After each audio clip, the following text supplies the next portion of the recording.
Në qytetin e Beratit u zhvillua Maratona e Gjelbër 2026, një aktivitet sportiv dhe promovues që mblodhi pjesëmarrës nga rreth 40 shtete të botës.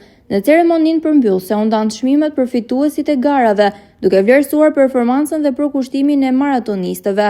Megjithatë, organizatorët theksuan se fituesi më i madh i kësaj maratone ishte vetë Berati, i cili u promovua denjësisht në arenën ndërkombëtare. Me një qytetëri mbi 2500 vjeçar, trashëgimi të pasur kulturore, pamje panoramike dhe mikpritje karakteristike, Berati la mbresa të veçanta tek sportistët dhe vizitorët. Përjetimet e tyre së bashku me bukuritë e qytetit muze u përcollën dhe u promovuan në mbar botën. Ky aktivitet u konsiderua një tjetër moment krenarie për Beratin, duke e kthyer atë në një qendër të rëndësishme të turizmit dhe sportit. Në përfundim të maratonës, garuesit u shpërblyen me çmime sipas kategorive përkatëse, duke mbyllur me sukses këtë event të rëndësishëm.